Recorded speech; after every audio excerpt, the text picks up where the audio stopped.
Hi friends, ಇಂದಿನಿಂದ ಒಂದು ಹೊಸ ಧಾರಾವಾಹಿಯನ್ನು ತೆಗೆದುಕೊಂಡು ಬಂದಿದ್ದೀನಿ. ಧಾರಾವಾಹಿಯ ಹೆಸರು ಅಂತರಾಳ.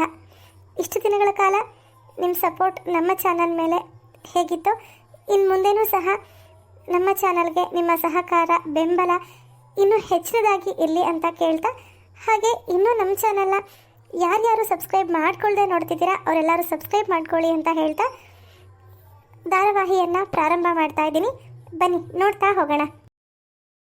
ಇವಳೆ ನಮ್ಮ ಕಥಾನಾಯಕಿ ಸ್ವಪ್ನ. ಸ್ವಪ್ನ, ಇದೇನಮ್ಮ ಇದು? ಹೀಗೆ ಯೋಚನೆ ಮಾಡ್ತಾ ನಿಂತ್ಕೊಂಡಿದ್ಯಾ? ನಾಳೆ ನಿನ್ನ ಮದುವೆ, ಇನ್ನು 2-3 ಗಂಟೆಗಳಲ್ಲಿ ನಾವು ಚೌಟ್ರಿಗೆ ಹೋಗಬೇಕು. ನೀನು ರೆಡಿ ಆಗದ್ಬಿಟ್ಟು ಹೀಗೆ ಯೋಚನೆ ಮಾಡ್ತಾ ನಿಂತ್ಕೊಂಡಿದ್ಯಲ್ಲ, ಬೇಗ ಬೇಗ ರೆಡಿ ಆಗು. ಅಮ್ಮ, ಎಷ್ಟು ಸುಲಭವಾಗಿ ಹೇಳ್ಬಿಟ್ರು ನಾಳೆ ನಿನ್ನ ಮದುವೆ ಅಂತ. ನಾನು ಮದುವೆ ಮಾಡ್ಕೊಂಡು ಹೋದ್ಮೇಲೆ ಅಮ್ಮನ ನೋಡ್ಕೊಳ್ಳೋರು ಯಾರು? ನನ್ನ ಚಿಂತೆ ಅವ್ರಿಗೆ ಏನು ಗೊತ್ತಾಗುತ್ತೆ? ಇಷ್ಟು ಹೇಳಿದ್ರು ಕೇಳಲ್ಲ. ಸ್ವಪ್ನ ತಾಯಿಗೆ ತಾನು ಬದುಕಿರುವಾಗಲೇ ತನ್ನ ಮಗಳ ಮದುವೆ ನೋಡಬೇಕು ಅನ್ನೋ ಆಸೆ ತುಂಬಾ ಇರುತ್ತೆ. ಆದರೆ ಸ್ವಪ್ನಾಗೆ ಮದುವೆ ಮಾಡ್ಕೊಳ್ಳೋ ಮನಸ್ಥಿತಿನೇ ಇರಲ್ಲ. ತನ್ನ ತಾಯಿ ಬಲವಂತಕ್ಕೋಸ್ಕರ ಅವಳು ಈ ಮದುವೆಗೆ ಒಪ್ಕೊಂಡಿರ್ತಾಳೆ. ಇದೇನಿದು, ಸೋಮಶೇಖರ ಬರಲೇ ಇಲ್ವಲ್ಲ ಇಷ್ಟೊತ್ತಾದರೂ? ಗಂಡಿನ ಕಡೆಯವರೆಲ್ಲ ಬೇಗ ಬೇಗ ಚೌಟ್ರಿಗೆ ಬಂದ್ಬಿಡ್ತಾರೆ. ಅಷ್ಟರೊಳಗೆ ನಾವೆಲ್ಲರೂ ಅಲ್ಲಿರ್ಬೇಡ್ವಾ? ಸೋಮಶೇಖರ, ನಾನು ನಿಮಗೋಸ್ಕರನೇ ಕಾಯ್ತಾ ಇದ್ದೆ. ಸ್ವಪ್ನಂಗೆ ಬೇಗ ಬೇಗ ರೆಡಿ ಮಾಡ್ಕೊಂತ ಹೇಳಿದ್ದೀನಿ. ಗಂಡಿನ ಕಡೆಯವ್ರು ಬರೋಕ್ಕೆ ಮುಂಚೆ ನಾವು ಚೌಟ್ರಿಲಿ ಇರಬೇಕು. ಸೋಮಶೇಖರ, ಯಾಕೋ ಏನು ಮಾತಾಡ್ತಾನೆ ಇಲ್ಲ?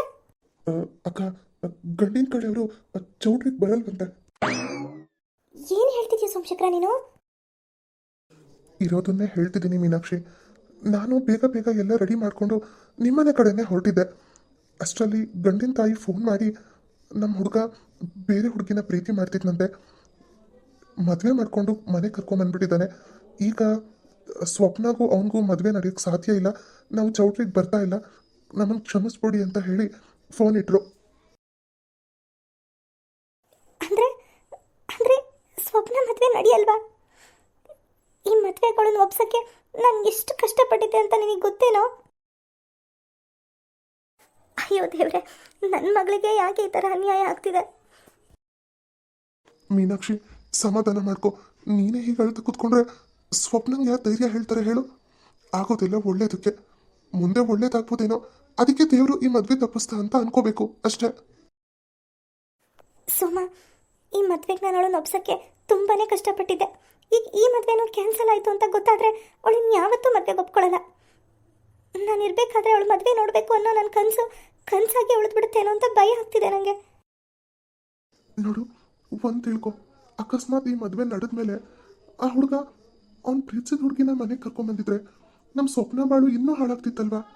ಅದಕ್ಕಿಂತ ಇದು ಬೆಟರ್ ಅಂತ ಅನ್ಕೋಬೇಕು ಅಷ್ಟೇ. ಹೌದು ಸೋಮ, ನೀನು ಹೇಳೋದೇನೋ ಸರಿ. ನನ್ನ ಕಷ್ಟ ಸುಖ ಕೇಳೋಕ್ಕೆ ನೀನೊಬ್ಬನಾದರೂ ಇದೆಯಲ್ಲ. ಯಾಕೆ ಹಾಗೆ ಅನ್ಕೋತೀಯ ಮೀನಾಕ್ಷಿ?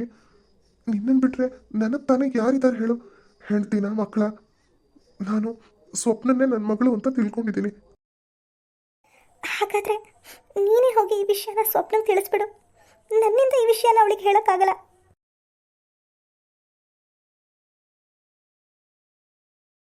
ಸ್ವಪ್ನ, ಮಾವ ಬನ್ನಿ. ಯಾಕಮ್ಮ ಸ್ವಪ್ನ, ಏನೋ ಯೋಚನೆ ಮಾಡ್ತಿದ್ದೆ, ಏನಾಯ್ತು? ಏನಿಲ್ಲ ಮಾವ, ಯಾಕೋ ಒಂಥರ ಮನಸ್ಸಿಗೆ ಬೇಜಾರು.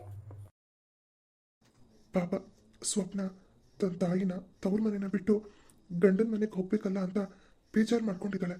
ಆದರೆ ನಾನು ಈಗ ಹೇಳೋ ವಿಷಯ ಕೇಳಿದ್ರೆ ಅವಳಿಗೆ ಇನ್ನೂ ಎಷ್ಟು ಬೇಜಾರಾಗುತ್ತೋ ಏನೋ.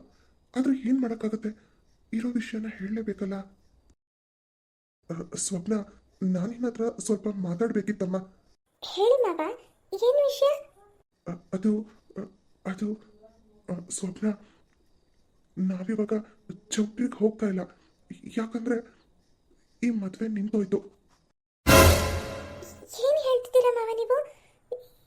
ಈ ಮದುವೆ ನಡೆಯಲ್ವಾ? ಇಲ್ಲ ಮಗಳೇ, ಹುಡುಗ ಯಾವುದೋ ಒಂದು ಹುಡುಗಿನ ಪ್ರೀತಿ ಮಾಡ್ತಿದ್ನಂತೆ.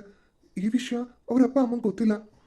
ನಾಳೆ ಮದುವೆ ಅಂತ ಆ ಹುಡುಗಿನ ಮನೆ ಕರ್ಕೊಂಬಂದ್ಬಿಟ್ಟಿದ್ದಾನೆ. ಅದಕ್ಕೆ ಅವ್ರ ತಾಯಿ ಫೋನ್ ಮಾಡಿ ನಾವು ಚೌಟ್ರಿಗೆ ಬರ್ತಿಲ್ಲ, ಈ ಮದುವೆ ನಡೆಯಲ್ಲ, ಕ್ಷಮಿಸಿ ಅಂತ ಹೇಳಿದ್ರು. ನೋಡಮ್ಮ ಮೀನಾಕ್ಷಿ, ತುಂಬಾ ಅಳ್ತಾ ಇದ್ದಾಳೆ. ನೀನೇ ಅವಳಿಗೆ ಸಮಾಧಾನ ಮಾಡಬೇಕು. ಸ್ವಪ್ನ, ಹಾಂ ಮಾವ, ನಾನು ಡ್ರೆಸ್ ಚೇಂಜ್ ಮಾಡಿಕೊಂಡು ಅಮ್ಮನ ಹತ್ರ ಬಂದು ಮಾತಾಡ್ತೀನಿ. ನೀವು ಹೋಗಿರಿ. ನನಗಿಷ್ಟ ಇಲ್ಲದೆ ಇದ್ರು ಅಮ್ಮನ ಬಲವಂತಕ್ಕೋಸ್ಕರ ಈ ಮದುವೆಗೆ ಒಪ್ಕೊಂಡಿದ್ದೆ. ಆದರೆ ಈ ಮದುವೆನೂ ನಡೀಲಿಲ್ಲ. ನನ್ನ ಹಣೆ ಬರದಲ್ಲಿ ಮದುವೆ ಯೋಗ ಅನ್ನೋದೇ ಇಲ್ಲ ಅನ್ಸುತ್ತೆ. ಮೀನಾಕ್ಷಿ, ಅಳಬೇಡ ಕಣೆ. ನೀನು ಹತ್ರ ಸ್ವಪ್ನಂಗೂ ಬೇಜಾರಾಗುತ್ತೆ. ಅವಳು ಅಳ್ತಾ ಕುತ್ಕೋತಾಳೆ. ನೀನು ಅವಳಿಗೋಸ್ಕರ ತಾನೇ ಇಷ್ಟೆಲ್ಲ ಒದ್ದಾಡ್ತಿರೋದು. ಅಮ್ಮ, ಸ್ವಪ್ನ, ಸ್ವಲ್ಪ ಹೊತ್ತಿಗೆ ಮುಂಚೆ ನೀನು ಸೀರೆ ಉಟ್ಕೊಂಡು ಎಷ್ಟು ಮುದ್ದಾಗಿ ರೆಡಿ ಆಗಿದ್ದೆ. ಈಗ ನೋಡಿದ್ರೆ ಅಮ್ಮ, ಏನಕ್ಕಮ್ಮ ಇಷ್ಟೊಂದು ಅಳ್ತಿದ್ಯಾ? ಈ ಮದುವೆ ನಿಂತಂದ್ರೆ ಏನಾಯ್ತು ಈಗ? ನಾನು ನಿನ್ನ ಕೇಳ್ತಾನೆ ಇದ್ದೆ, ಸುಮ್ಮನೆ ದುಡುಕ್ಬೇಡ, ಈಗ ಮದುವೆ ಎಲ್ಲ ಬೇಡ ಅಂತ. ನನ್ನ ಮಾತು ಕೇಳ್ತೀಯಾ? ದುಡುಕ್ಬಿಡೋದು, ಈಗ ಕೂತ್ಕೊಂಡು ಅಳೋದು. ಅಲ್ಲ ಕಣೆ ಅಮ್ಮ, ಇನ್ಯಾವತ್ತೂ ನೀನು ನನ್ನ ಮುಂದೆ ಮದುವೆ ವಿಷಯ ತೆಗಿಬೇಡ ಪ್ಲೀಸ್. ಅಕ್ಕ, ಸ್ವಪ್ನಂಗೆ ಯಾವಾಗ ಮದುವೆ ಮಾಡ್ಕೋಬೇಕು ಅನ್ಸುತ್ತೋ ಆವಾಗಲೇ ಮಾಡ್ಕೊಳ್ಳಿ. ಸುಮ್ಮನೆ ಅವಳ ಬಲವಂತಕ್ಕೆ ನೀನು ಮದುವೆ ಮಾಡೋಕ್ಕೆ ಹೋಗಬೇಡ.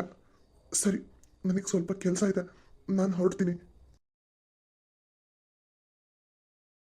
ಅಮ್ಮ, ಹೀಗೆ ಕುತ್ಕೊಂಡು ಅಳ್ತಾ ಇರಬೇಡ. ಅದೇನು ಕೆಲಸ ನೋಡಿ ಹೋಗು. ನಾನು ಸ್ವಲ್ಪ ಆಚೆ ಹೋಗಿ ಬರ್ತೀನಿ.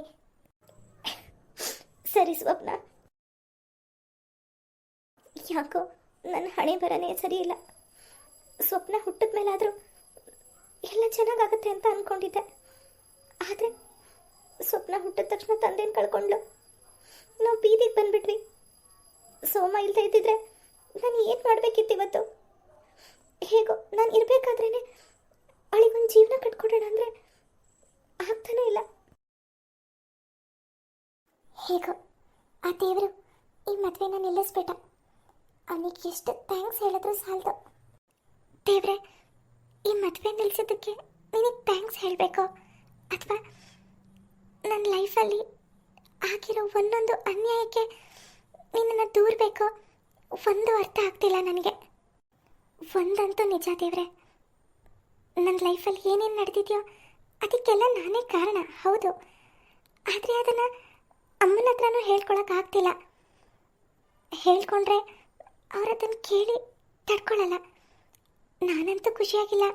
ಅಟ್ಲೀಸ್ಟ್ ನಮ್ಮಮ್ಮನಾದರೂ ಖುಷಿಯಾಗಿರಲಿ ಅಂತ ಈ ಮದುವೆಗೆ ಒಪ್ಕೊಂಡೆ. ಆದರೆ ನೀನು ನನ್ನ ಖುಷಿನೂ ಕಿತ್ಕೊಂಡಿದ್ದೆ, ಈಗ ನಮ್ಮಮ್ಮನ ಖುಷಿನೂ ಕಿತ್ಕೊಂಡೆ. ಇನ್ನು ಎಷ್ಟು ಪರೀಕ್ಷೆಗಳನ್ನು ಕೊಡಬೇಕು ಅಂತ ಅಂದ್ಕೊಂಡಿದ್ಯಾ ನನಗೆ ಗೊತ್ತಿಲ್ಲ.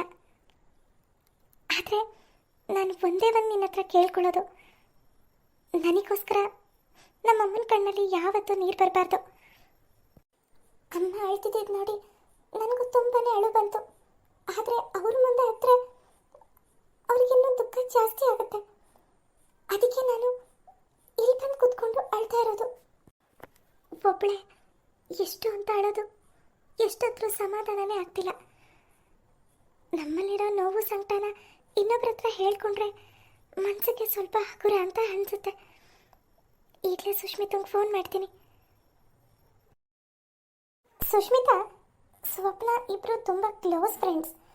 ಸ್ವಪ್ನ ತನ್ನ ರಿಲೇಟಿವ್ಸ್ ಹತ್ರ ಆಗಿರ್ಬೋದು ಅಥವಾ ತನ್ನ ತಾಯಿ ಹತ್ರ ಆಗಿರ್ಬೋದು ಹೇಳ್ಕೊಳಕ್ಕಾಗದೇ ಇರೋ ವಿಷಯಗಳನ್ನೆಲ್ಲ ತನ್ನ ಕ್ಲೋಸ್ ಫ್ರೆಂಡ್ ಸುಷ್ಮಿತಾ ಹತ್ರ ಶೇರ್ ಮಾಡ್ತಿರ್ತಾಳೆ. ಹಾಗಾಗಿ ಅವಳು ಸುಷ್ಮಿತಂಗೆ ಫೋನ್ ಮಾಡ್ತಾಳೆ. ಹಲೋ, ಹಾಯ್ ಸ್ವಪ್ನ, ಏನೇ?